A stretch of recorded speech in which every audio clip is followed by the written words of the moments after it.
This is the Propaganda Report. I am Monica Perez here with Brad Binkley. How you doing, Binkley?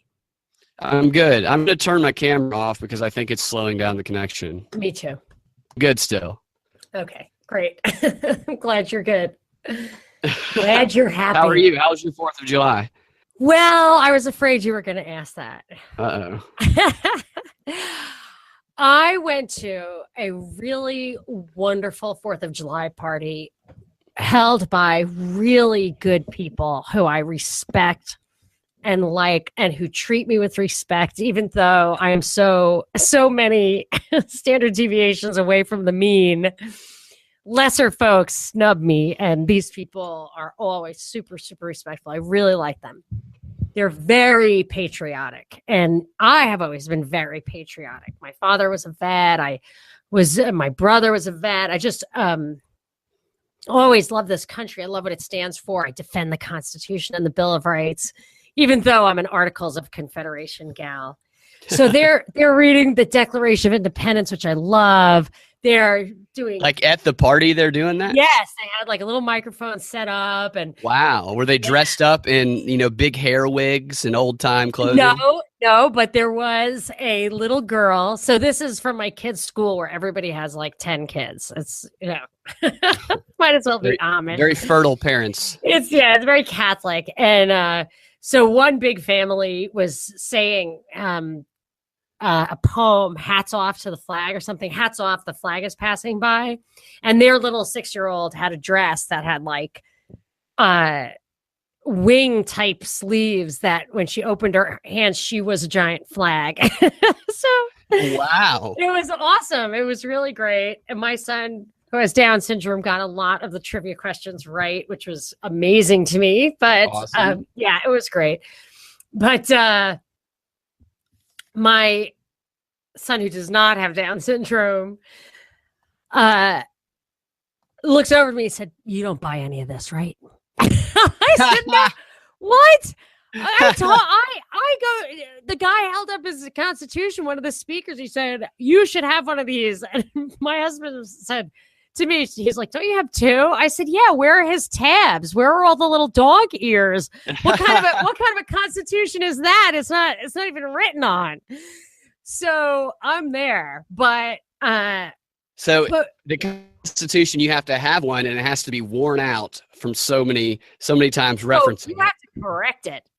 You have to put little carrots like on clauses that should be inserted. Actually, I don't think it needs to be corrected. I'm good with it. I much prefer the Articles of Confederation.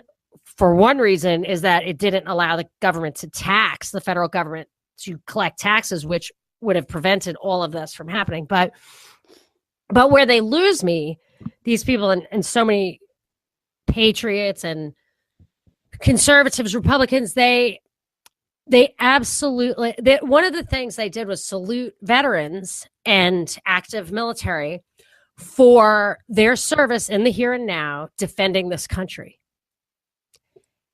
And I didn't say, but I would have liked to have said, from whom? And I understand the argument is 9/11 was an invasion of our land. I should say that's the only argument I will accept. But Osama bin Laden was a CIA operative. And that's like in the congressional record. Hillary admitted that, not about Osama bin Laden specifically, but about the Mujahideen, who were called Osama's Afghans until they changed it to Osama's database, Al-Qaeda, means the base. So I don't know, so I just, they lose me because they're really moral people who don't like stealing or killing, who really care about the rights enshrined in the Bill of Rights. And for me, this war on terror is used as an excuse, A, to dismantle the Bill of Rights, and B, to go over into other countries and kill people living in their own country. And I just want to shake them and say, let's investigate the facts here. Let's just not repeat the stuff the glowing box tells us. And they were such smart, such good people, but I didn't. Later, the mom, the hostess, said, "Oh, Monica, I wanted so much for you to get up there and say something." And I said, "Hey, man, no, you don't." You didn't. I said, that's probably better for a smaller crowd. And she's like, "Oh, no, I love Patrick Henry." I'm like, I love Patrick Henry too, but trust me. So anyway, I had a good time. It was a great party. And it bums me out. My little younger son said, "Oh yeah, Mom, good thing you didn't say anything. Like you would have pulled a Frederick Douglass on him, And I was like, Frederick Douglass has this speech, this 4th of July. I love Frederick Douglass. He's great. And he has this 4th of July speech, like, don't break your arm, patting yourselves on the back for all your liberty and justice for all, And he's like, yeah, imagine the party he rolled that out at. I was like, yeah, I would not have done that. Son said, you would have pulled a Frederick Douglass? My 11-year-old, yes. They know you well. It's like inviting Frederick Douglass to your 4th of July party. So I was on my very, very best behavior, but it really made me sad because I'm beyond that. Like, and I believe in the principles on which we were founded, but I also think that because of the media as it is, the people who still think that we are, our soldiers are in foreign countries defending our Bill of Rights. I'm so beyond that. It's just a deception, that's propagated by the glowing box in your living room. The soldiers themselves might believe, they probably in most cases believe that they are defending. So many of them, when they come back, they're like, "Oh, I had no idea. This is not about that." You get the most aware people are the ones who come back. And it's a shame because these are our youngest, our strongest, our most courageous people who are willing to lay their lives down for the right cause.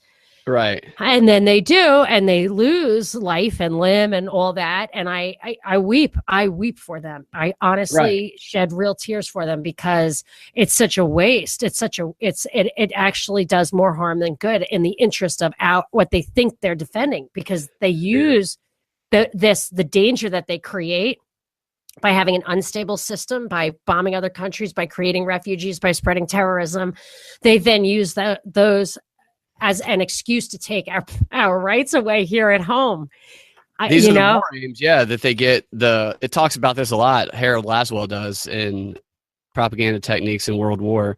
The war aims are, which are rarely true, but are what can unify a country and compel people to go sacrifice their life for what they believe to be defending. And like you said, many that come back, they say it wasn't about what I thought it was at all. But it doesn't matter by then. But the report from Iron Mountain, which is so short, the subtitle of it is on the possibility and desirability of peace. The entire premise of that think tank study was to figure out if there was a substitute for the function of war in keeping. They say it was in keeping society in place, but if you really read it, it's about keeping the hierarchy in place. It's really not about society's cohesion. It's about the hierarchy's status quo. Yeah. And they basically conclude there is no substitute for war, that if you don't have an enemy that's enough to scare the people, you will have to create one. And then.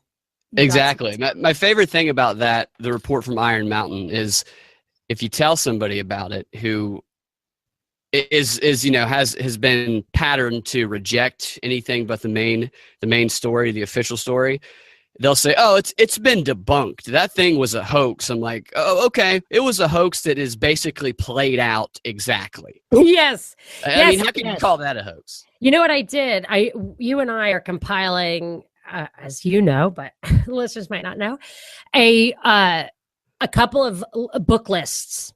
I know you have highlighted, and it's I think sticky taped to the top of our website, propagandareportdaily.com.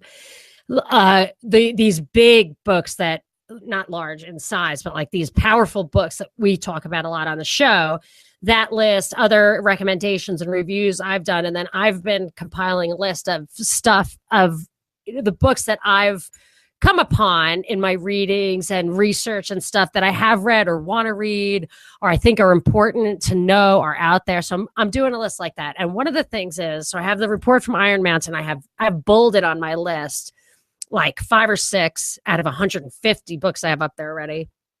5 or 6 must-haves. And the report from Iron Mountain, which is quite short, is one of them. But what I did, I not only investigated so it was a nonfiction bestseller in the 60s. It was distributed widely within the government. The government gave out thousands of copies. But in like 1971 or 1970, something like that, they came out and said, oh, it was a hoax. It wasn't real. Now, John Kenneth Galbraith was asked to be on the think tank that created that document. And he couldn't because he had other obligations, but he did contribute to it. And he said it was absolutely real. L. Fletcher Prouty, who I like, I think he might supposedly have been the deep throat of Watergate. Is that possible? I can't remember. I can't remember about that. But I like him. And he said it was, if not literally true, effectively true, that this is what they do. These are the conclusions they came up with. But what they said was that the guy who wrote it, Lewin, he just wrote it. He wrote novels and it was a hoax and that was that. Others have said it was way too complex, on point, deep. It was just obviously the product of the greatest minds in the country. And I said, okay, well, let's see if this guy is capable of that. And they said he was a novelist and blah, blah, blah. And this is in my book list, the only other thing I could find that he wrote that was at all relevant was a novel called Triage, which reflected kind of these themes from Report from Iron Mountain, which was published a year after they came out with this hoax story. So it was published in 71 or 72. And I just thought it was interesting because the people think that this is debunked, that guy was a great writer, but they like sheep dipped him or created a legacy by, I would say, ghost writing the novel. It's not that he ghost wrote the report. It's that they ghost wrote the novel for him to give them cover on the report. Yeah. But the report itself, there's no denying that if it wasn't a blueprint, it was a premonition. Now, for our listeners, I think you probably made it clear. What exactly is sheep dipped? Oh, okay. So you can create a legacy, which is what sheep dipping is. I think that's basically the same thing. So somebody who doesn't have one after the fact.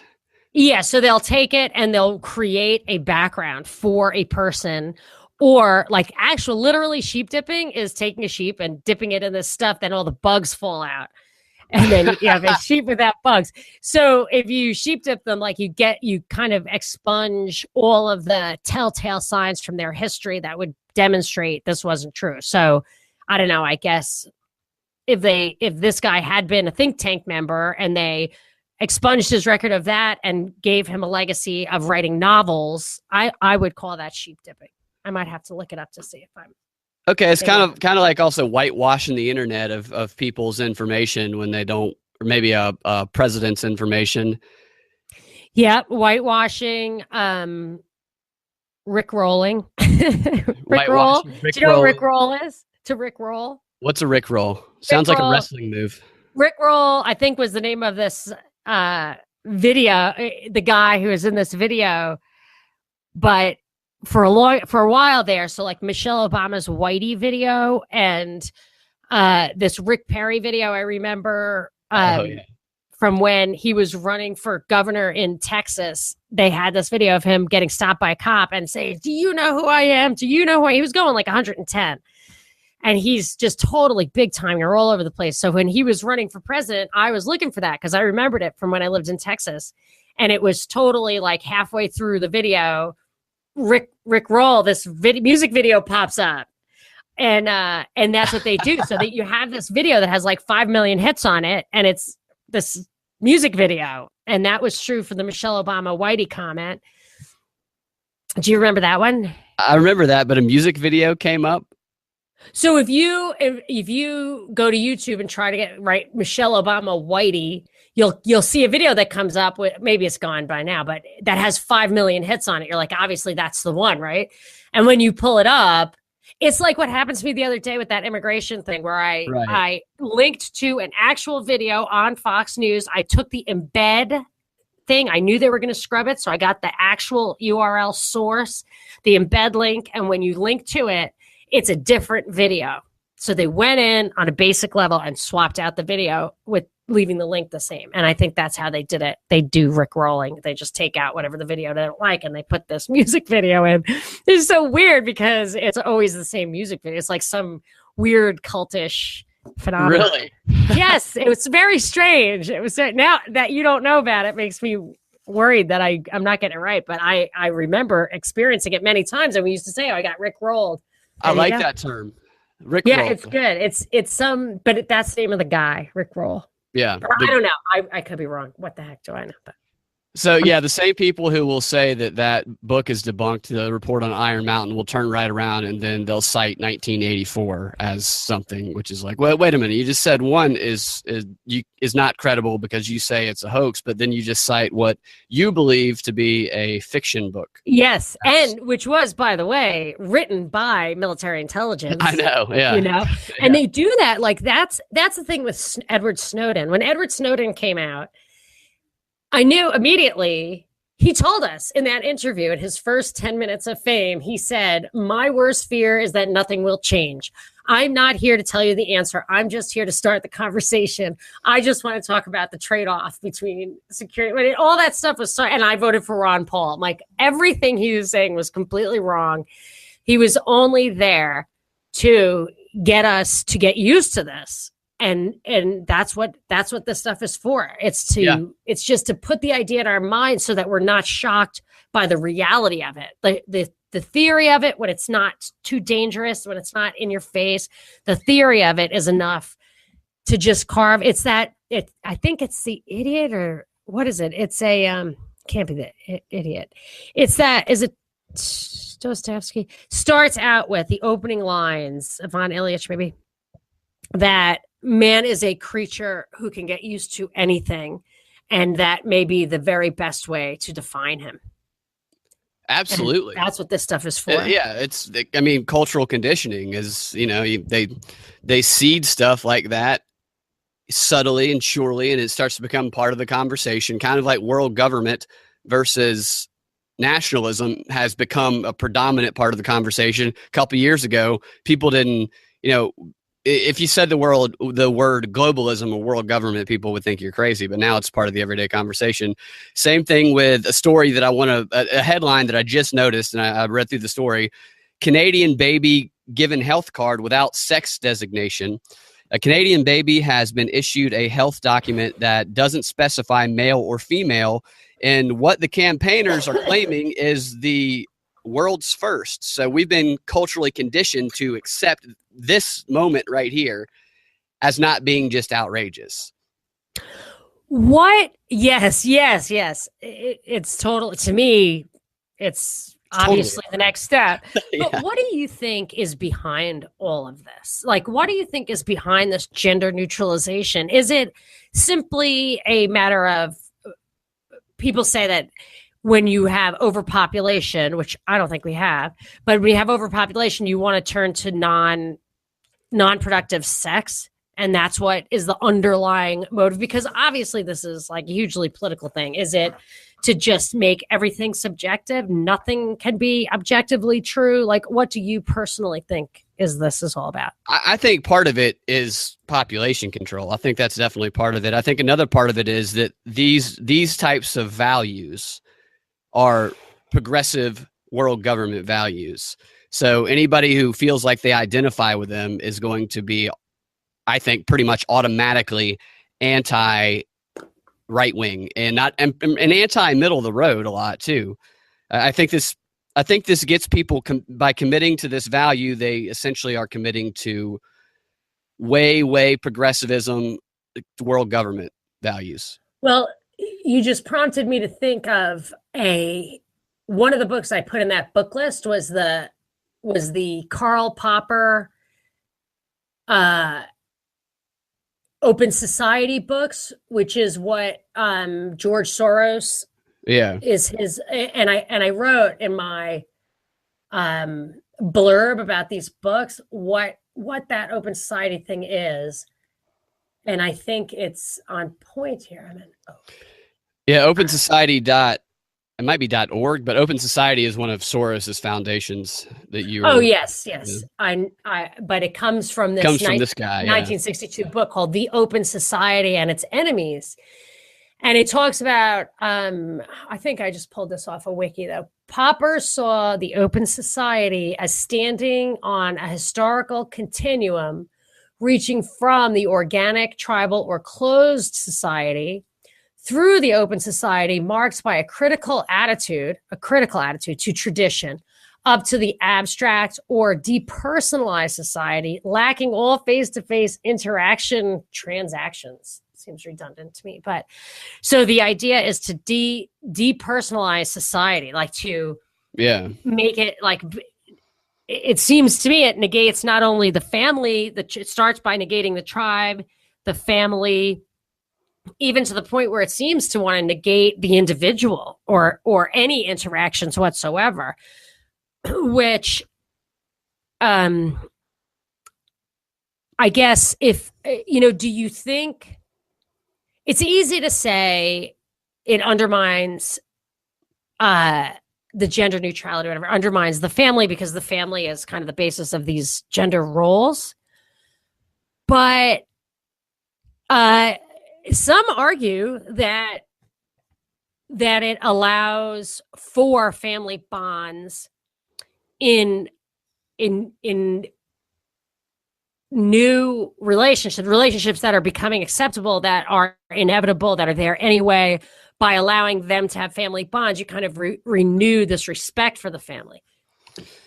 Well, the parent of this kid identifies as non-binary trans, so I guess in a way, yes, the parent is making the child somehow bond with, what is it, ZE, I believe it's called when it's not a he or she, Z? I actually cannot condone imposing your own, if that person is searches his or her soul, Z's soul, and decides to live that way. I think it's been well established that to do that to kids, or for kids to be, I think even the American Pediatric Society, which has to be a pretty highly controlled organization that's supposed to heal to whatever social engineering is afoot, they have said that even kids who have genuine gender confusion, if you indulge that and let them kind of have a sex change operation when they're pubescent or whatever, it really results in higher rates of suicide, depression. It is absolutely it's something separate from like homosexuality. It's just it usually resolves as heterosexual. It messes with the psychological development of children. It creates mass confusion. Yeah, and sex as a kid thing, was it Kinsey who kind of tried to make us think that sex is something kids actually are aware of? I see it with my own kids. It only comes when they get those hormones. It absolutely just switches on. Yeah, sexualizing childhood is weird. Yeah, I don't remember thinking about girls or women in the same way as a kid. It's just completely different. You don't have until you hit puberty, really. You don't know what they're for. It's just, and why make that a big deal? Why make it part of the conversation? I don't know. Right. In this article, the parent Corey Doughty, which they gave the kid a female name. I can't remember where it was. I saw it was like Siri. Oh, it's pronounced Cheryl, I think. It was spelled Siri. Because I heard somebody say it on the radio. It's named it after Alexa? After like iPhone almost. SEARYL. It's up to Serial to decide how to identify when they are old enough, and they refer to it as they. That's grammatically incorrect. I am drawing the line on that. Right, yeah. I cannot tolerate. This is how the mom said it. How the mom said it. When they are old enough No. I mean, that's two people. That's right. more That's than one it. person. Okay. I was totally open to the different arguments, but now I can't have it. When they are old enough to develop their own gender identity. So what happens when, because the kid's going to be a boy, is going to be a girl, is going to be a dog, is going to be a chair at some point. At what point do you say, that's the one you have to stick with, kid? I'm tired of you changing. Is it what I'm thinking of a sci-fi movie where like the screen keeps changing, and you have to like hit the button and see what you get? Yeah. It's just like that. I mean, what are you, musical chairs? I don't know. At what point is the kid committed to the? Is there? See, this makes you think that there's eventually going to be some sort of rules to govern this. Like, at what age and how many times does a kid have to sit down and sign a contract? I mean, let's just take the libertarian point of view. Why just skip the birth certificate? How about that? How about that? Why does this person, this parent, and the state get to decide? Well, I guess they're not deciding. They're not putting anything on there. So, I mean, it could be worse. Maybe draw a little picture of the gender. But I don't need a birth certificate. I don't need a marriage certificate. I don't need certificates to define my existence. But boy, we are so far beyond that in this highly controlled society that, that's another thing that Brzezinski wrote with the Technotronic era, where he talks about the highly controlled society, that the powers that be would be able to pull up your entire history, every thought, everything that defines you over through time and your experiences with a single keystroke. I mean, he predicted that, predicted Facebook. He predicted everything. So he predicted that in 40 years ago, more than 40 years ago. I think that book was from like 1972. That's probably when they were testing it with Zuckerberg's, I don't know, dad or somebody related to him or something. Yeah, who knows where that really came from. But I mean, these are not predictions. They're not premonitions. They're blueprints. Yeah, right, exactly. Speaking of Brzezinski, we didn't talk about this. We haven't talked about this much yet, but it's kind of back in the news today. As most people are probably aware of Trump's tweets last week about Mika's bloody face and about Psycho Joe, and then the follow-up tweet. Did you see the one where CNN... First of all, maybe people know about this, but when my husband was listening to our WSB show, where I said, like, I'm putting my foot down and I'm not talking about Trump's stupid personal tweets, like I'm talking about policy, dagnabbit. Right. My husband said he had no idea what we were talking about with the Mika. So that's recap? Fantastic. I know. I was so. I'm glad everybody wasn't consumed with it. I wasn't focusing on it. So what? Can you just give a recap on it? What happened is Trump, Mika, and Joe. They always see. Most people don't watch that show. It doesn't have very good ratings. So Mika Brzezinski and Joe Scarborough have this show, a TV show called Morning Joe, and they, for some reason, recently got engaged. I think word of their affair was getting out. Yeah, and that just seemed to me like an absolute disaster for that show. I mean, who wants to see that? I don't know. I just don't like it. It's going to make the show better, to be honest with you. Really? That showow's terrible. I watch it for propaganda purposes. Yeah. But the times when Mika and Joe fight like a couple. Like really aggressively, that's the time when it's really entertaining, is when they're doing that. Of course, then it's like Jerry Springer almost, but that's the only time it really becomes kind of fun to watch, so to speak. So maybe that is not a good show, a ratings move. I don't know, but that was the show on which there was Hidden Mike, that Principal Skinner has a radio show, and he put out, Harry Shearer, or one of those guys, put out this leaked audio where during the campaign, where these guys are all like slapping Trump on the back for his great debate performance, and Mika asks him if she can ask him a question about deportation on their show when it came back from commercial break, and he said no, nothing too hard. She said, okay, so no question. He said no. So she totally colluded to help him look good. I mean, they absolutely tried their hardest to get this guy presented in the best possible light. He owes them big time. Right. And yes. And I think that they probably do that I think they're colluding with everybody. And I think that you do too, to a certain Not Ron Paul. Well, they're not colluding with Ron Paul. You're right. They did not at the commercial break say, oh, Dr. Paul, what questions do you want us to ask? Yes, they're absolutely not colluding with Ron Paul. They were kneeing him in the groinal area. It's other than Ron Paul, the only reason any of these politicians go on any television show is to get the type of publicity that they can use to help them further their purpose, whether that is bad or whether it's good. Yes, agreed. That's so. If as long as the people they go to visit on their shows agree to do that, they will continue to get access.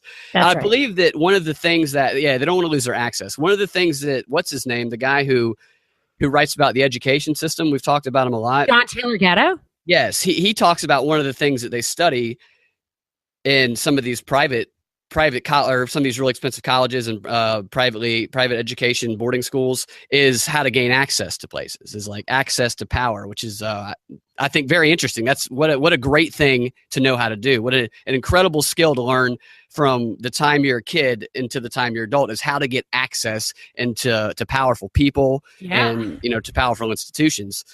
Be a fantastic course to teach everyone, but gives them a clear advantage.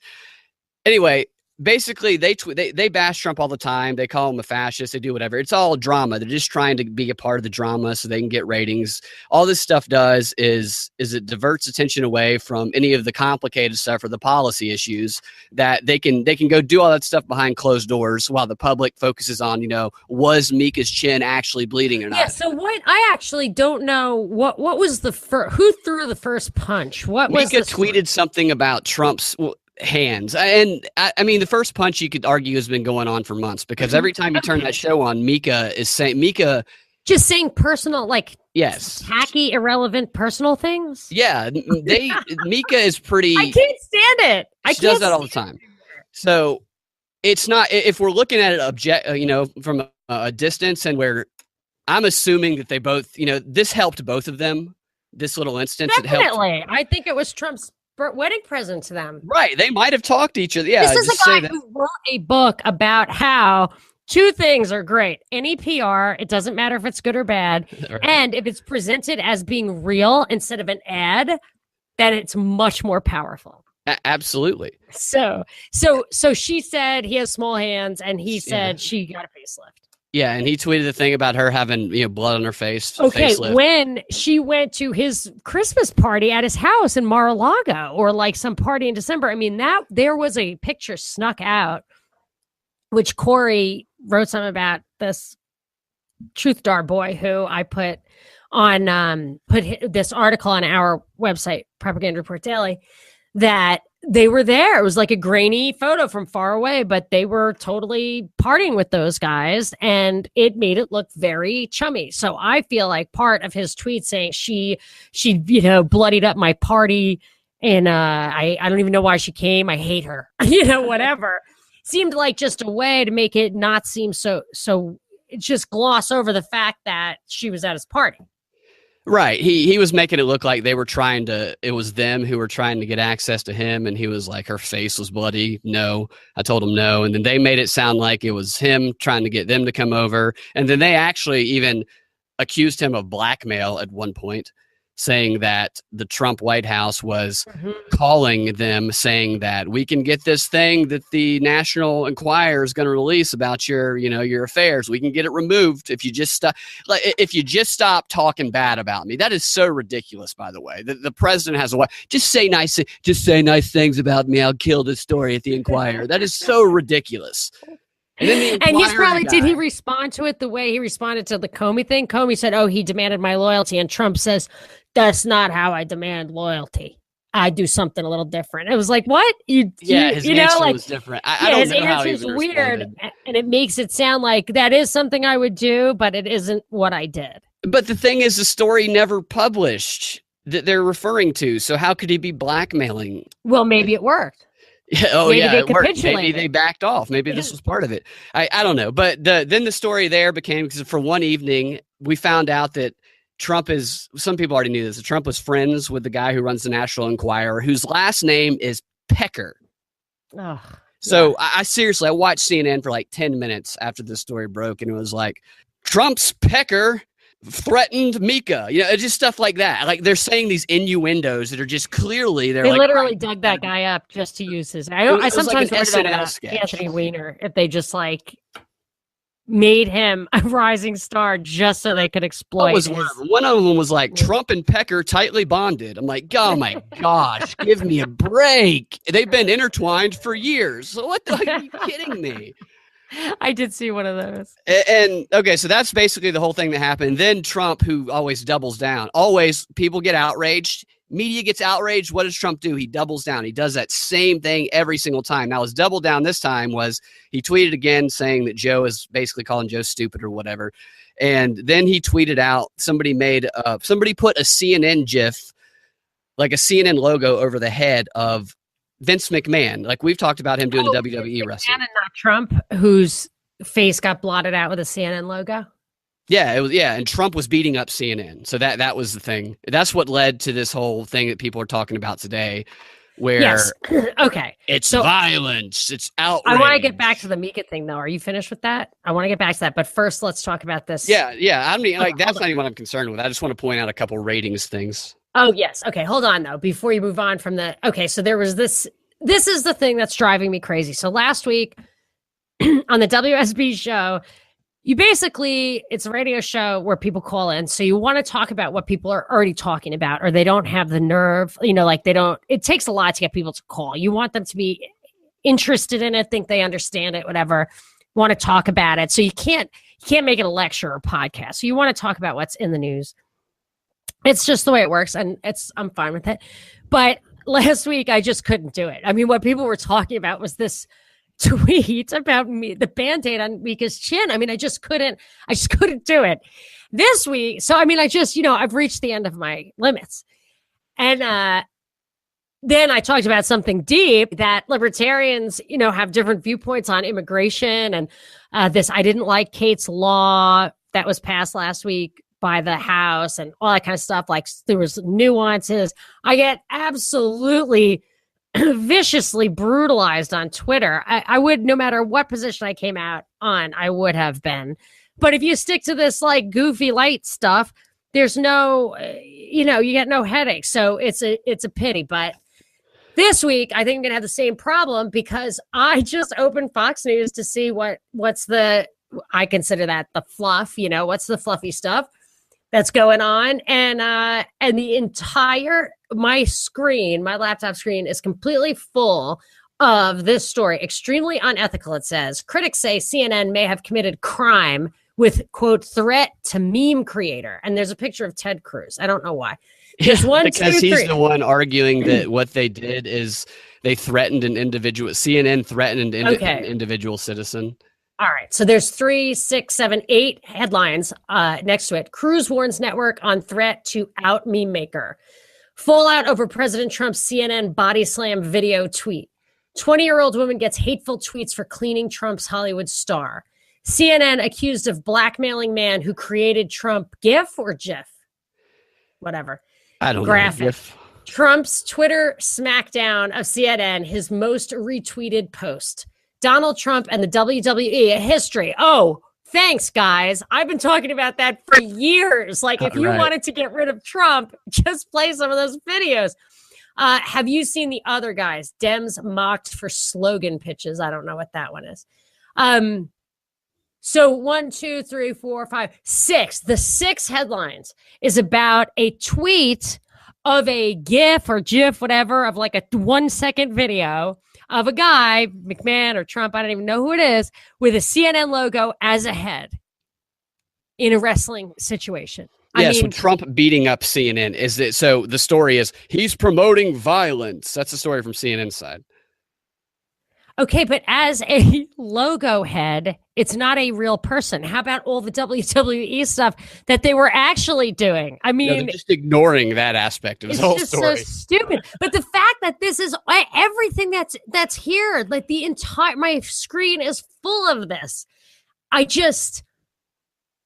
exasperated. Right. I mean, this is, the 4th of July. I'm sitting there like a little frustrated that these people are falling for whatever freedom as security. But this is just insanity.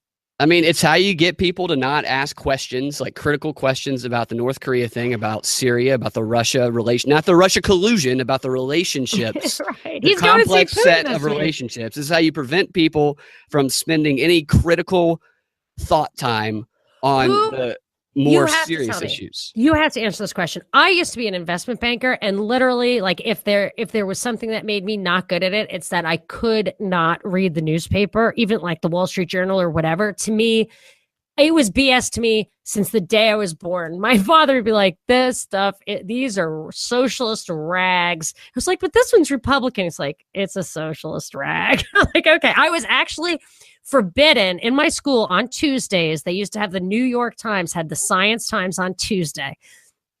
And that was the only time we ever read the newspaper. We would have to sit in class and read the Science Times. My father told them I was not permitted and that I had to sit in the hallway while they did it. So isn't that funny? Like, there's a Jewish kid, it was a Catholic school, who used to leave class during religion. I had to leave class during the New York Times science section. That's hilarious. Isn't that funny? So obviously I have absolutely no faith. I never had any faith in the news, but at this level of silliness, I mean, even I do get sucked in. Like, if I'm sitting in the doctor's office, I can read a People magazine. I don't know what kind of crack they put on the pages of that thing, but I have never met anyone who couldn't, maybe my dad, but who couldn't flip through the pages of a People. I just never met anyone. I don't know what's wrong with it. It's got some kind of, we probably get this implant at birth to like McDonald's and read the People. Read the New York Times. But who's liking this? Who's like, this is the front page of Fox. It's 10. This is conflict. This is what Lippmann, this is what Bernays, this is what they talk about. But it's not a real conflict. It is literally a logo. It's not a real conflict, but it represents the real conflict, you know, and this is what they talk about. But the conflict it represents is also not a real conflict.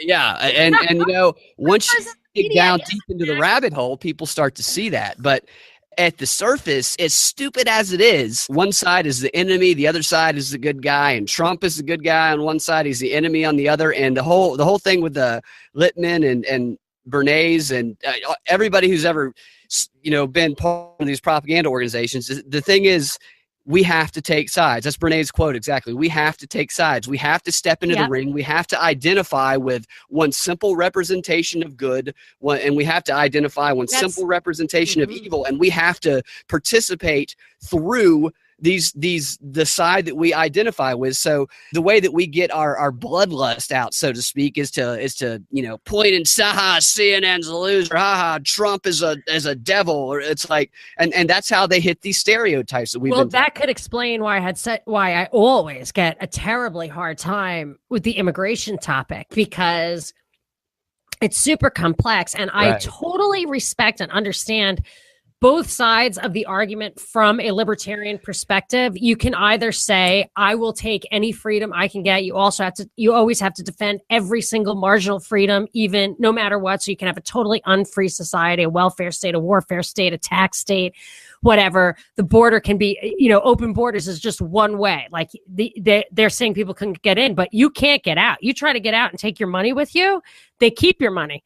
So it's not an open, it's not a free society. So even a libertarian can say, hey, we live in a cage and we need to think about, you know, the best way to get out of it, not just every single time, like the Koch brothers says, you know, look, the libertarian answer is this, accept it. You know, I think you can really have an interesting, honest debate, and people can come out on either side, whether you take the open borders, even in this unfree society, or you fight to stop spreading refugees and terrorism and most important, change take all those weird labor laws that keep Americans from taking those jobs. Like, you can go through that thought process, but I get viciously abused. Maybe we can talk about this. But here's the conclusion, is that, like, the report from Iron Mountain, which is about war, it emphasizes that you have to have that the critical element of war, and it is what is reflected in society, and it's no mistake, is that there are two sides. There can only be two sides, and there always have to be two sides. Yes, and that reminded me of what I was going to say earlier. A lot of that book that you're describing is based in Machiavelli, The Prince. That is his like fundamentals, all of that stuff that is echoed in the report on Iron Mountain. It's not like, that's not a new philosophical political thought. That's like the model, that type of model that's just more applied to modern circumstances in the report on Iron Mountain. That's the model that these elites have followed for centuries. It's probably from The Art of War. Yeah, there are similar sentiments in The Art of War. So even when people say it's a hoax or whatever, whether you think it's a hoax, it's undeniable that this has been a part of political philosophy almost since the beginning of time. But the funny thing is, it can actually be devoid of content. It could literally be red versus blue. Yes. Because you look at Hillary and Trump, and I would say either one could have been either thing. I mean, Hillary's nickname was Hillary.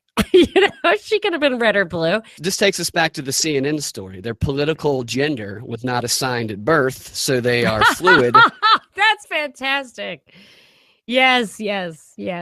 Fluid political gender. I like that. So let's do a little more Joe.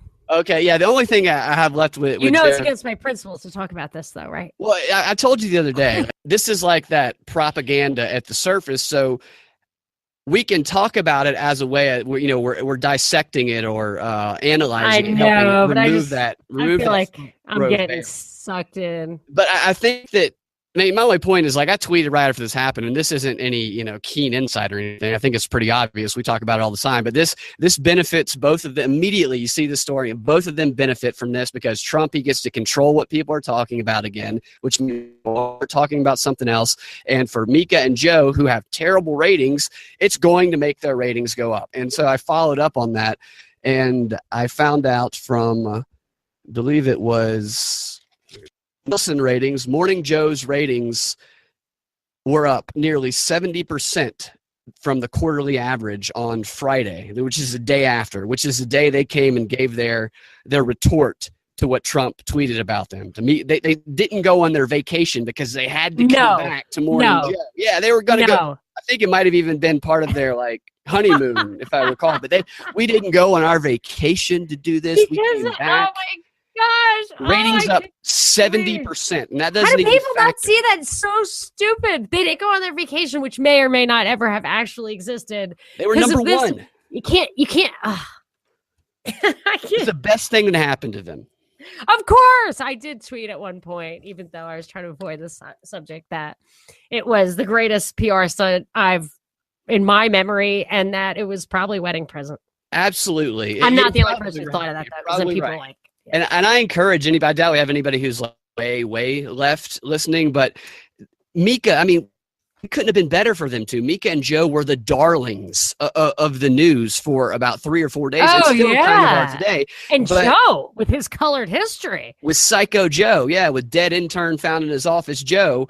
I have a video I put up from about 6-7 months ago where I cut it specifically because Joe and Donnie Deutsch, who recently challenged Trump to a street fist fight in the Bronx on television, they are both talking about Jeffrey Epstein and his connections to Hillary. I mean, they talked about this, and they talked about how the media is working to cover up the connections with Epstein. I just wonder how people who love Joe right now because he is Trump's enemy feel about the fact that he is on their show, one of the actually few mainstream media people to bring up Bill and Hillary Clinton's connections to Epstein. It was one of the few shows to do that. I was really surprised when they did it. That's why I cut and edited the video of it together. So these people just play whatever is going to be able to, it's all self-interested propaganda is all. Yeah, because Joe was, I didn't know this until you told me, he was a Republican congressman, right? Yeah. Who his intern was found dead in the office, and they said it was like an aneurysm. They said she fainted and hit her head. Oh, blunt force trauma? I believe that was the final. Whoa. Wow. And the medical examiner that examined the body had a checkered past. He had already lost his license. Where was it?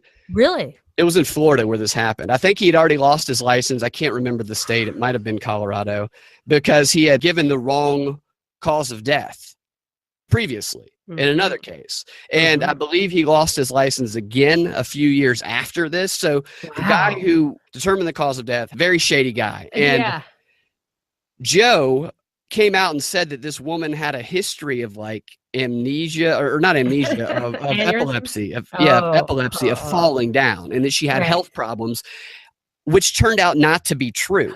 Oh, really? Is that what ended his political career? I don't know what ended his career. He apparently talks about it when it's brought up. I haven't looked up any of the videos of it or not, but that's why Trump said Psycho Joe. That's where the psycho comes from, in my opinion. Yeah. All right. Well, listen to this, which was in the newspaper today, Wall Street Journal, notable and quotable. This is Brent Badowski writing at The Hill on June 29th. June 29th. So I guess that was last week. Watching the latest vulgar and sexist outburst of Donald Trump, who temporarily occupies the Oval Office and has now turned his foul mouth against Mika Brzezinski, let me suggest an idea that is offered very seriously. Joe Scarborough, who is a serious and principled conservative, even if he makes too many snide comments about liberals from the Upper East Side and Georgetown, should enter the GOP primaries and run against Trump in the 2020 presidential campaign. While the thought of former President Trump someday glued to the television watching CNN and MSNBC and then writing angry, vulgar tweets about future President Joe Scarborough and his First Lady Mika has its own appeal, the idea of a principled conservative replacing by succeeding an unprincipled vulgarian should have even greater appeal to Republicans who will vote in 2020 primaries. Scarborough is a serious man. He served in the House of Representatives as a Republican and conservative and has a body of knowledge and experience that far surpasses any understanding of policy and issues that Trump will ever possess. So there's an ad. Joe Scarborough's first campaign ad. Now, who wrote that again? Brent Badowski, as opposed to Budinsky, I guess, writing at thehill.com, June 29th. Wow. That's all I got on that story. It's just a propaganda PR move is all it is. Okay. So should I tell you my libertarian stuff? I don't know. Yes. About your libertarian stuff. The libertarian stuff about immigration. Yeah. They make this stuff emotionally charged. They fill it with and they give people one or two sides. Take this side or that side, and they just fill it with emotion. So when you don't fall on one side or the other, it triggers these emotional responses. Let me read this. I wrote a really, really well thought out argument about the libertarian immigration conundrum, and people called me a racist, which made no sense whatsoever. So I went back and I wrote an apologia, whatever, an introduction to the article saying no, I'm just making an argument. So let me read you the introduction to my introduction. I said, I wrote this original article without realizing how contentious and emotional an issue immigration is in the libertarian community. I find libertarians to have an economic cast of mind, and I tend to address issues in a highly analytical way that I think is easily understood. After I wrote this, however, I found that the immigration issue really brings out emotions in everyone, including libertarians, likely because so much human suffering is at stake. So I figured it was because it happened to be a very human issue. I was writing that, I couldn't understand why libertarians all of a sudden, you can always count on libertarians to just, be bean counters, or I am anyway. I'm just black and white. Anyone who embraces it, I'm an anarcho-capitalist. There's no gray in my field of vision at all. I am oh, this doesn't work. I don't want it. Limited government is a utopian fantasy. I'm done. And I just wanted to explain how, because we don't live in a libertarian society, there are other considerations that people might want to weigh in their here and now. And people were mean to me. Super mean. They called you racist. So it was kind of like a moral outrage thing, as opposed to people getting outraged, saying that that's not libertarian. Every single possible. Yeah. I got everything how could you want the state to solve a problem? I'm but it's a state, whatever. The state creates a problem, and then the state solves it. You know, I mean, that's not a good model, but I mean, I can get into the nuances of that, but I got that argument. I got you're a racist. The filthy stench of racism is all over your site, which could not be further from the truth. Not to mention my own personal family background is just a hodgepodge of undesirables. Like, I don't know who my husband's Puerto Rican grandfather is more American than my grandparents. So, more native, I should say. They all love the country once they got here. Then there was, what would Jesus, Jesus would never do this. Keep the people out. I'm like, okay, Jesus could end poverty with a thought. Like, that is not, you know what I mean? Like, don't tell me you know what Jesus would do. What were some of the other arguments? Oh, you're a coward. You're just afraid of something. Brown people? I don't even know. Which I guess is more racism. I'm afraid of getting your job taken away. I'm like, I'm not afraid of anything. Coward. You know, that's what I'm saying. Like, it was just name calling the entire. Right. I was like, but I just explain. You know, you can disagree with me. The first shows I ever did on immigration on my WSP show were totally for open borders.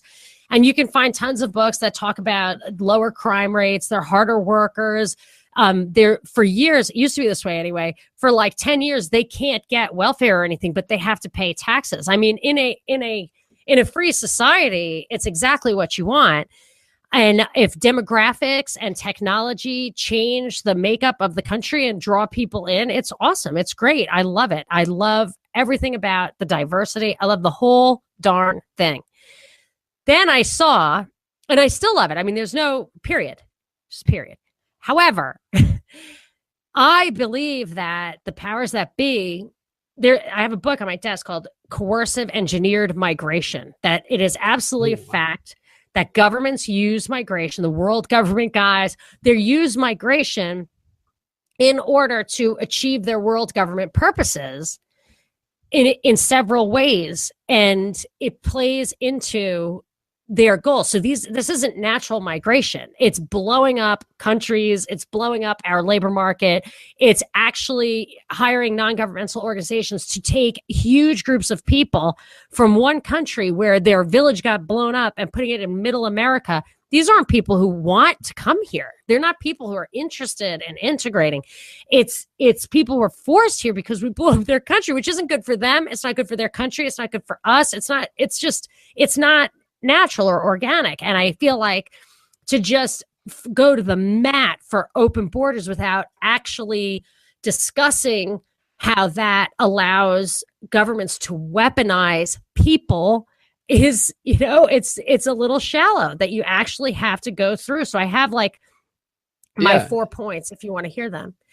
I have a good friend from Sweden. She's in college there, and it's very hard to get housing. It's notorious. You can read all these problems that Sweden's having with housing. They're having problems with whatever. They talk about violence. I don't know, but they have a lot of Somalian and Iraqi immigrants. They might have Syrians now too. I think they have Syrians now too. Okay. There is a civil war going on in Ukraine, a civil war. That means a lot of people want to get out of there. A lot of people who have very similar cultural experiences to Swedes. It's that whole kind of Russian borderland. So they have like common religion, or, Swedes are, I think, Lutheran and mostly atheists, and Ukrainians can be Russian Orthodox, probably, who we're talking about, the displaced people. And they also have like the Greek Orthodox. Anyway, it's not perfect, but it is a lot closer culturally. So if you have Sweden, you can't just swim across the Rio Grande and there are Somalians in Sweden. The government has to arrange for it. There's no border wall that's preventing Somalians from getting to Sweden. They pay for the flights and everything. They're doing it on purpose, and they're not taking from a place nearby. Which I mean, am I a racist to think that it's easier to integrate a culture that's similar than it is to integrate a culture that isn't, even to the point where you could actually just go back. You could go back and forth. You'd have some support network. Whereas Somalians, once they get there, they are not going to be able to go back home, without the same kind of support they got to get there in the first place. No, that's not racist at all. And people, they receive that information, not people, but the people who are been conditioned to by MSM to think that it's the Swedish people being racist towards the Somalians, when the reality is that both groups of people have been put in circumstances that are ripe for conflict. Because there are social norms that you learn to get used to, like queuing, waiting on lines. That is such a function of being an English colony, waiting on lines. So you have people from other cultures who don't understand lines. You think they're jerks because they're just globbing in front of you, and you're just like, hey, jerk, get out of the way. And they're like, hey, woman, don't talk to me like that. I'm like, okay. So there's that. Like, there's definitely that. There's also like how women talk to men. Well, you just identified a cultural clash between you and I. You say it as waiting online. I know it as waiting in line. Oh, my husband yells at me for that. It's a total New York thing, and I'm not allowed to say online anymore. But you get online. Right. So get in line. Right. But that's a perfect example of like a very small difference in background. It's regional. To that. Yeah. Yeah, and that, so for me, it was never even weird for me. Like in New York, there's a lot of Puerto Ricans. My husband is from Texas. There's a lot of Mexicans there. In California, there's a lot of Chinese, because those places were close. So there was a history of migration there. There were communities that could provide an anchor for these people. And if you don't have like a welfare net, a safety net, when they get there, they simply have to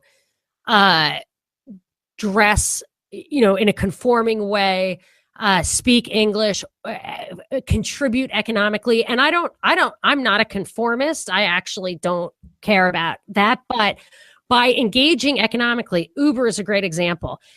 People are I've never witnessed strangers or anybody be more polite to anybody else than Uber drivers and Uber clients, passengers, because you rate each other immediately, and it matters. You can get barred if you're not nice. It is an absolutely perfect scenario of being polite to each other. So similarly, if you want to engage economically in a community, you need to make sure the people are happy with you, or you will get fired. And that's the only level of conformity you actually need, just to accept the cultural norms that make society function. You can live in your own community. I don't care about any of that.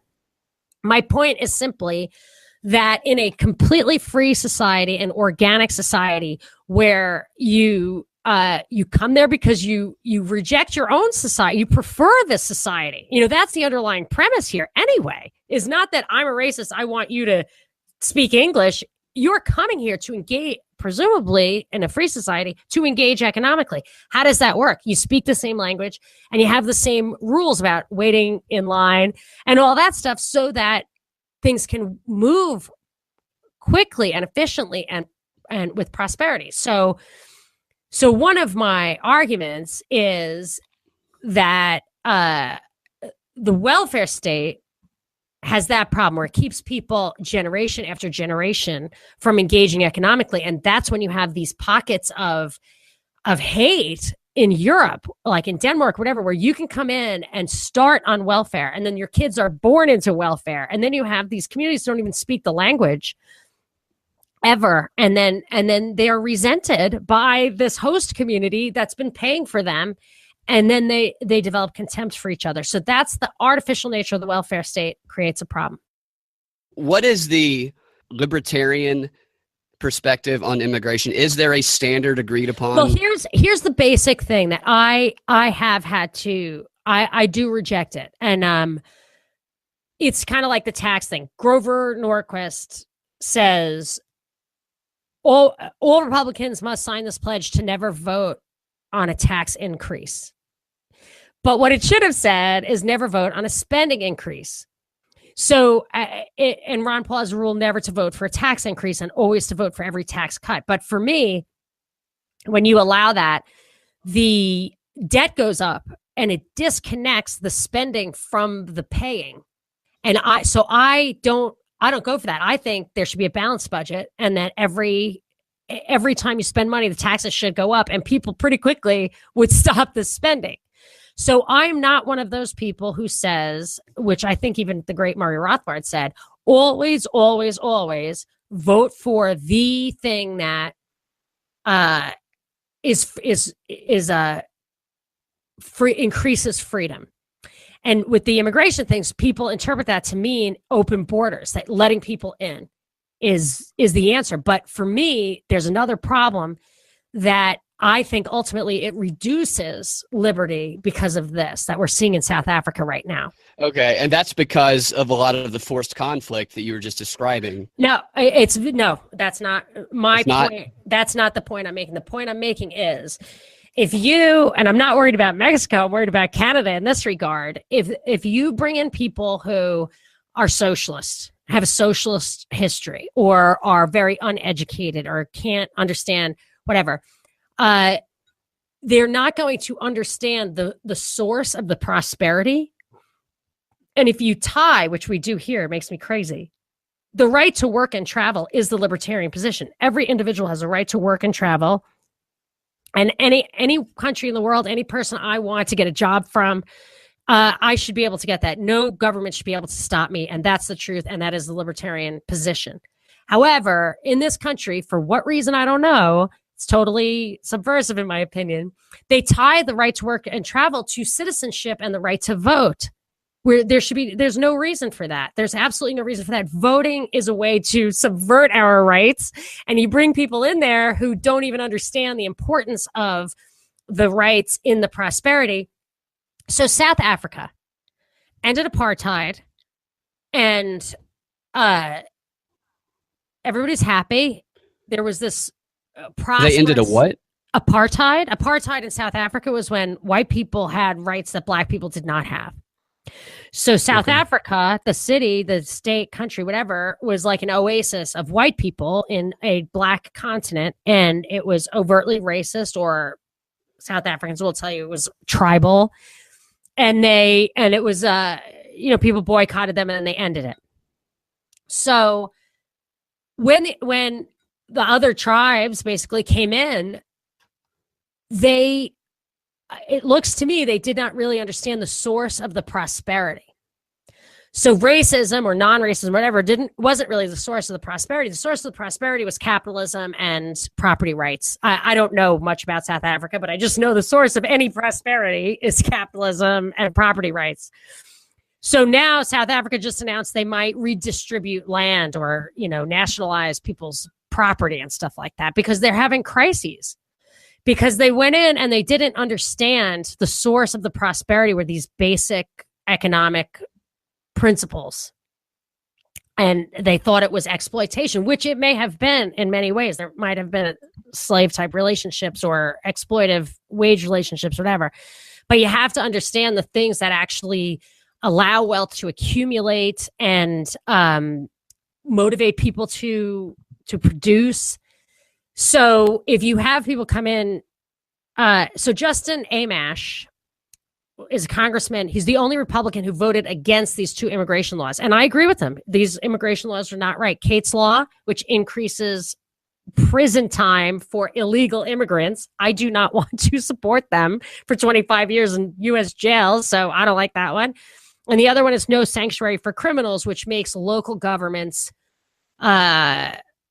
penalizes local governments for not enforcing federal laws. So he voted against them based strictly on the Constitution. And his constituents hate him. They're like, he's Palestinian, he's got to go. It's like he's a Palestinian, like Orthodox Christian or something, but they have a problem with them, I guess. And so half the argument was that. The other half of the argument was constituents. You need to care about your constituents. Now, the constituents are the people who vote for you. So is he supposed to vote for what his constituents want if it violates the Constitution? He said no. He said, I am here. I took an oath to the Constitution. I am here to defend it. But that's what we've come to. So if you have new constituents who, we're devolving into an actual democracy where it's just the votes that can change the foundational laws. Those foundational laws are what produce our prosperity. So if you don't have people like Justin Amash, and he's the only one, you've got one guy like that, it's not enough, who's defending the Constitution, then people's votes are very, I don't think my individual vote is powerful, but to get blocks of people you can manipulate, blocks of people you let in, and then give them amnesty, and then get them, to vote en masse for the guy who gave him amnesty. I had a cleaning lady who Reagan gave amnesty. She was here. She got her citizenship from Ronald Reagan, is what she says, and I will vote Republican to the day I die. That's what she said. And that's how they think. And so if constituency matters more than the Constitution, you have a problem. If you had, say, truly open borders, where you literally had like 1 billion people come in. You know what I'm saying? Wouldn't it be like 1 billion people would come in? Don't you think? Like water seeking its own level.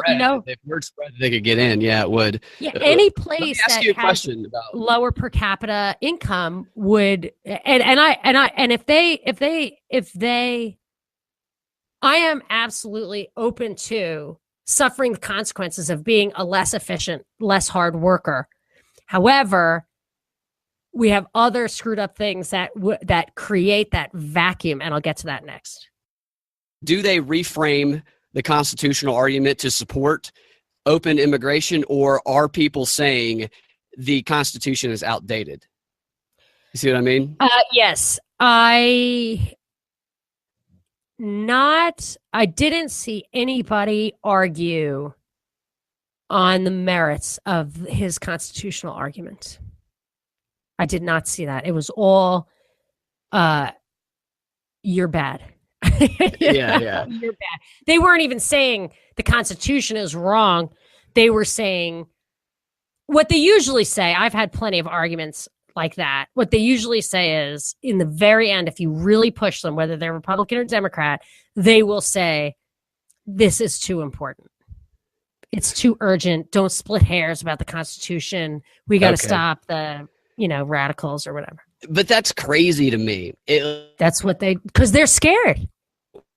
Right, because their propaganda makes them scared. Because I was thinking about it the other day, and and you just mentioned someone, there are people that are affected by immigration and what's going on right now, but the average person who is outraged about this has probably not even really been personally affected by anything that's going on. There are, don't get me wrong, there are a lot of people that have, but Kate Steinle, who's murdered supposedly by this guy, the official story is absolutely not doesn't hold water. That guy had been in jail, in federal prison for 15 years for illegal reentry, to the point where I think he was coming in just to go to jail. And the last judge said that he needed to be in a mental institution in San Francisco. They were going to deport him after his 15 years, like 3 5-year sentences. And they said to San Francisco, hey, we've got to clear out his file. He has this 20-year-old marijuana charge. Can we just, toss it? And the guy said, the sheriff of San Francisco, which for no apparent reason said, no, we want that guy. So they sent him up there. And then they discovered that they no longer prosecute $20 marijuana charges, which was what it was. And then the deportation guy said, hey, when you're ready to let him go, just tell us and we'll come get him. And they didn't. They did not tell him, even though the sanctuary city law allows for that. They just don't allow you to keep him in jail for no other reason. But he was in jail for this. He was whatever. It was fine. So they just let him out. The whole thing smacks of a complete false flag psyop thing. Yeah, it really does. But my point is, Kate's law doesn't solve that problem. Fox News, as I told you, they scrubbed that video. It really made me so mad. Said repeatedly, there's no penalty for illegal reentry. Can you believe that? Yeah, buddy. I can't believe it. No, I can't believe it either. Completely wrong, lie, false lie. They were. in there. So it does. So yes, people are perhaps not affected, but these laws, Kate's law, isn't about criminal illegals, like illegals who commit crimes. It's not. It doesn't address that at all. It simply addresses being here illegally. Now, if you're here illegally and you commit a crime, I think it can add like 25 years to your sentence. And to me, this folds right into the pattern I've been noticing for 2 years now, since the New York prison escape, which was also fishy sounding, that they're filling up the prisons. And Jeff Sessions, who, I want to like him, but he is so that what they're doing, they're focusing on immigration, they're focusing on drugs, and they're focusing on illegal gun possession. All of these things are not inherently violent crimes. They're not crimes against person or property. They're simply prohibited crimes. They're crimes because the government says they're crimes, because those are the things that people really do. Raping, murdering, kidnapping people, that not too many people do those kind of crimes. You could not fill up the prisons with those kind of people. But if you have this endless stream of illegals and you're on the take from the prisons, you're going to leave the border open. This guy, every single time he crossed the border, he was caught and sent to jail. Every single time. This Kate Steinle case, every single time. So border security was good enough. And if you're going to increase that, that's great. You do not need to import millions of people. I think immigration is the number one cause of incarceration, that and drugs in this country. And it's just a scam. But the prison system, private prisons are so corrupt. Right. And that's all the stuff that the propaganda angle of this causes people not to look into. Not all people, but the majority of a mainstream audience. To them, Kate's law is symbol, an emotional trigger that determines how they feel about the immigration argument. So they only see the bad thing that happened. They see an immigrant did it. They hear the way the rhetoric on television, and it's, we have to stop this. It creates that emotional response. And you saw how Tucker Carlson treated the Cato guy, the libertarian guy. So I do take the libertarian position. I agreed with the Cato guy. But Tucker Carlson, he was saying, no, this wouldn't solve that problem. And Tucker, he's just not very good yet anyway. He's just like, he lost his cool. He didn't know what to say. And he's like, you're just an open borders. He might as well have said, it's too, I would say racial slurs, but he was like accusing him of just loving, just wanting to be a hyper liberal, bleeding heart, open borders. And this guy's like, no, it's just an insane waste of money. Yeah. To actually import people to put in jails. And for me, those people will never get out because their families aren't here. They don't speak English. You know what I mean? It's like this extremely vulnerable population who, if you started incarcerating, we incarcerate more people than any civilization in history, I think. But if you started incarcerating more Americans, I mean, I know Blacks have hardly a fighting chance in any kind of like drug crime or whatever, which nonviolent, they still go to jail way more than other people. But even in that case, eventually people will push back on it. It just cannot get so out of control because you do have family. There is in numbers some kind of power. But if you just pull in immigrants, it's just this endless stream of clients, for this prison industrial complex. So I'm against those laws, but I can't help but point out that the immigration thing can be a setup for the libertarians. Yeah, you were about to go into that a moment ago. Yeah. So the most important thing is the labor laws here. So we have people say, well, welfare is no good. Welfare, you have to eliminate the welfare state because immigrants will come over to get welfare. And I don't know if that's true or not. I have seen it happen, and I've also seen the opposite happen much more, that they're really here just to work. And what happens is we have this welfare floor. I think it's kind of a suspect study, but at one point there was a study that in Connecticut, if you make under $40,000 a year, you're better off like just being on the dole, taking every source of income. And what that does is to set a floor like that, a wage floor, welfare floor, whatever, that tens of millions of Americans are being paid not to work. So, and then another thing is college. College gives, the federal government subsidizes people regardless of their major. So all of a sudden you have these people in a lot of debt who can't get jobs when they get out. And if they go into like public service, government work, or whatever, they can get some loan forgiveness. So it really just sucks all these people up into college, up out of the workforce, everything. And you have this absolute vacuum of labor, from the skilled labor, because you have college kids taking the wrong things, and unskilled labor because you have this welfare floor. And what happens then, whether it's legal or illegal, the immigration people are always going to flood in to take those jobs. I mean, this is not an inherently wrong thing to do. It is not against your conscience to cross a border and take a job from somebody who wants to give you a job. There's nothing wrong with that. You have the right to work and travel, and you know it in your heart. So you're not going to police yourself. You're going to do it, especially if it means feeding your kids.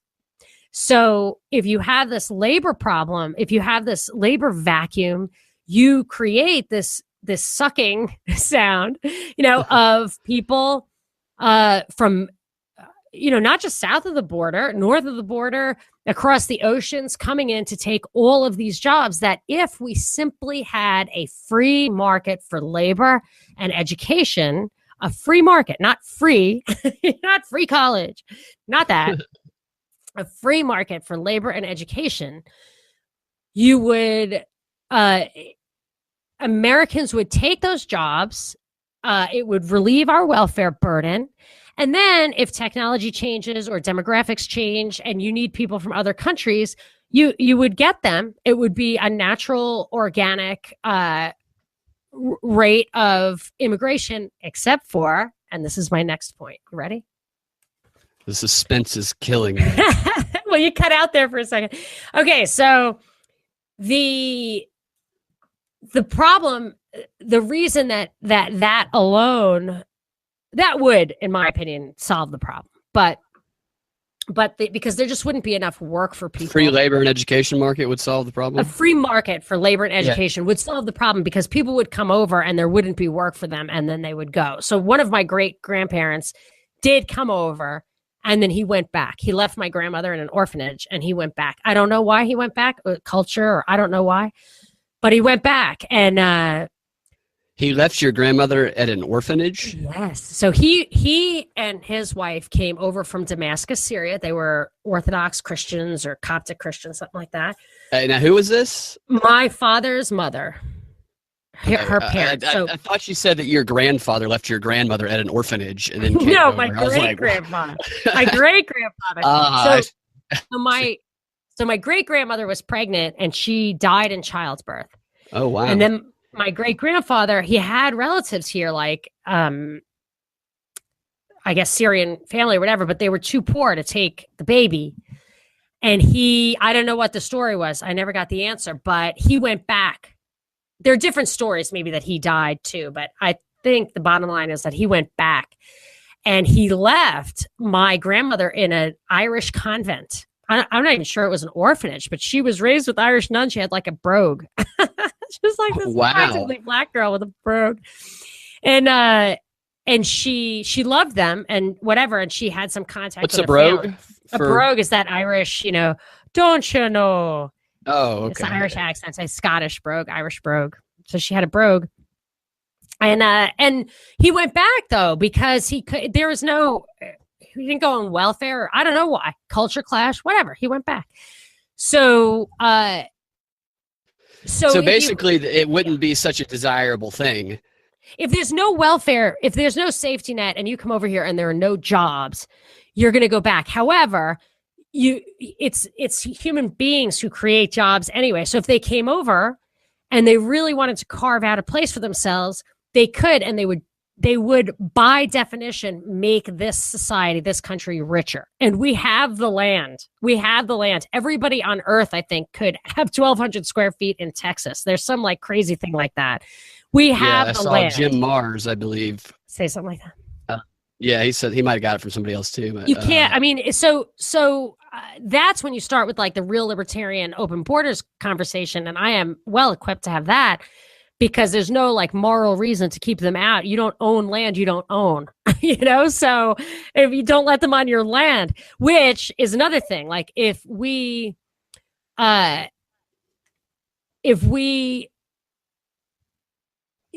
our government has taken away from us our private property rights, our strict, absolute private property rights. So you can't just say, well, don't let them on your land. You have to let them on your land. And if you want to exercise strict private property rights, ask David Koresh what happens. They don't allow it. Even if Texas would allow it, the feds came into Texas and burnt that place to the ground because this guy said, I have absolute right to protect my own property. The Waco. What was his name again? You said David Koresh? Koresh I think his name is David Koresh. In Waco, he had the Branch Davidian compound that Clinton razed to the ground and killed everybody inside because they were stockpiling weapons for defense. They just had a compound. They protected it themselves. They didn't hurt anybody. So, but here's the problem. So, right. So that's why. So you don't have control over your own borders of your own private property. So what borders can you control? Then you have to buy. You don't have to, but I'm just saying there's an argument to be made that the only borders you can control are the state's borders. If you could control your own borders with absolute absoluteness, that would be an argument against having any say whatsoever in the borders, but they take that right away from you. But here's the other problem, like just fixing the labor laws. I do think that would be enough. Actually, that would be enough. But one thing I think we should do under any circumstances is stop the economic and military assault on other countries. We destroy other countries, people who are perfectly fine living in their huts. People who would be poor enough to travel and immigrate if they wanted to are fine. They don't care until we blow them up and spread this problem. Makes it unlivable. Right. And then we got to take them because it's our fault. No, that makes perfect sense.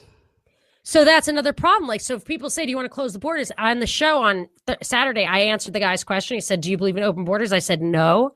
But I used to not fall for that trick. I used to say, I'm not answering that question until you join me in my insistence that we stop bombing other countries.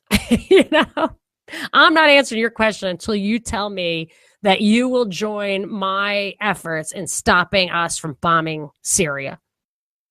So is that how you answer when you get asked what your position is on immigration? I used to, because it's a trick. It's a trick.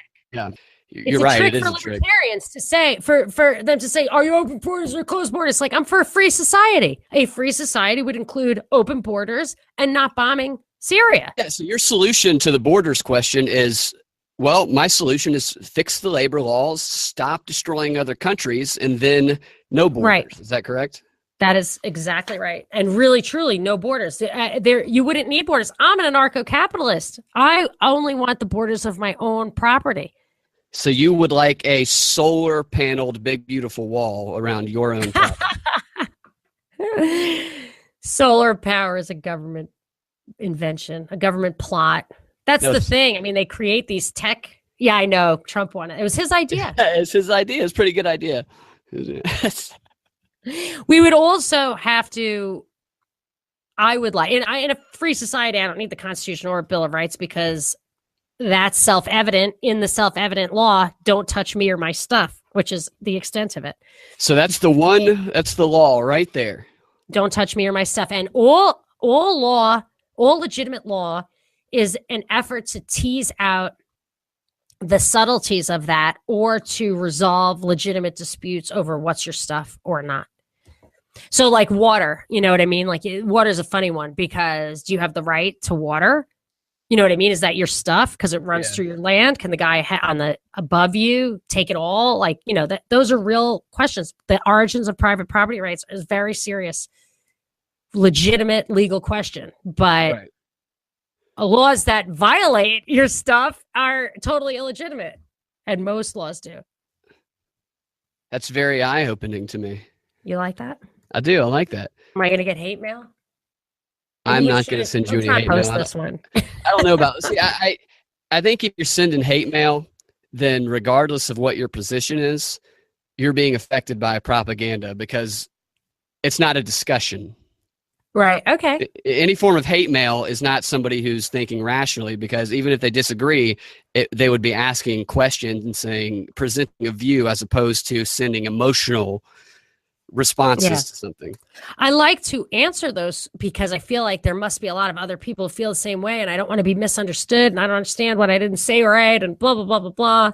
But I actually do not advocate for closed borders or open borders. I advocate for an end to unjust war.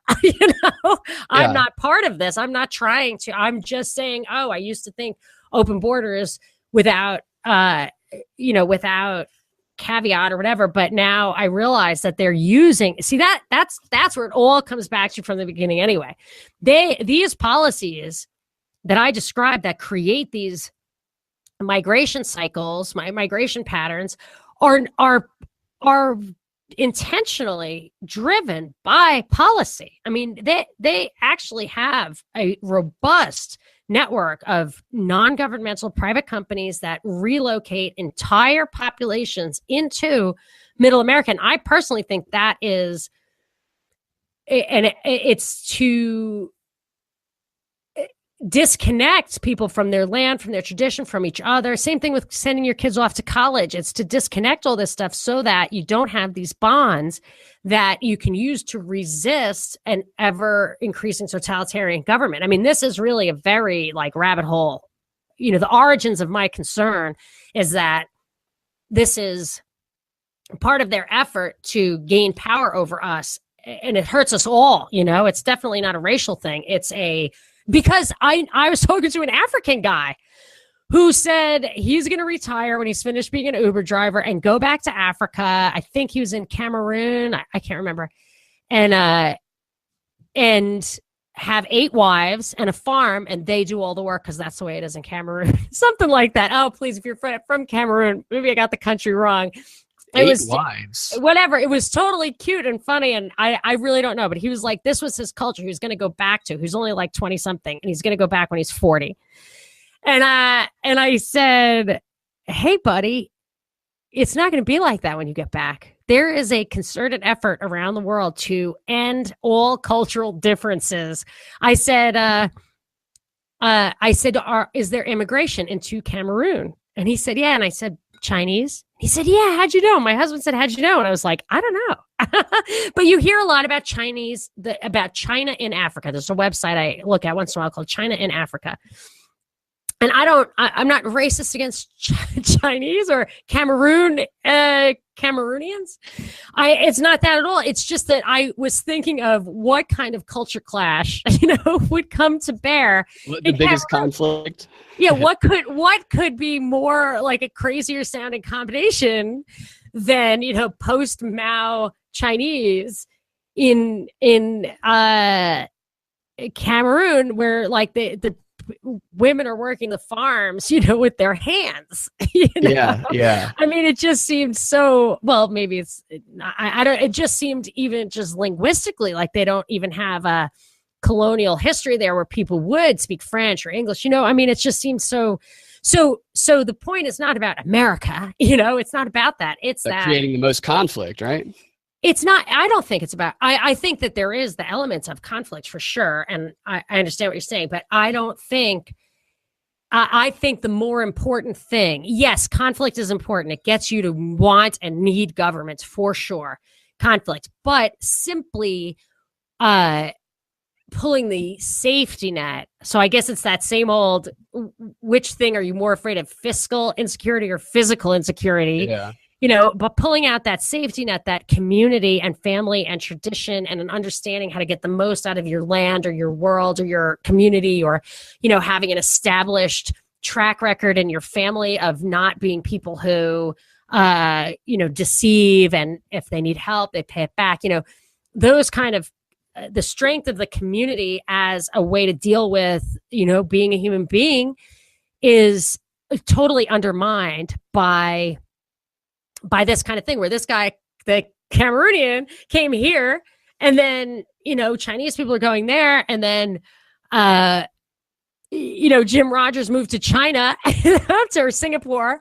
Like you're moving around, which is fine. I mean, I'm totally fine with it. But the point is, when it happens artificially en masse in a very disruptive way to people who are simply running away from something and not actually seeking out the culture they are entering, you are you're not going to make those community bonds stronger, at least not until they mesh.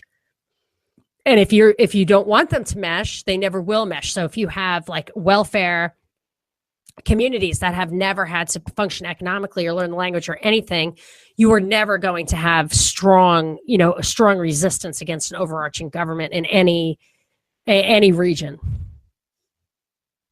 That's it. Yeah, that's fantastic explanation, in my opinion. Thank you. Yeah. I'm telling you. I'm not mad at you. I'm not gonna tweet some horrible thing at you. I mean, I don't even know what my position is. You know, like I'm not even an advocate, but I'm gonna get. I mean, I think your position is what we summed up a moment ago. Stop destroying other countries, fix the labor and education laws, and then once that's done, open borders. Yeah, a free society. I advocate for a free society.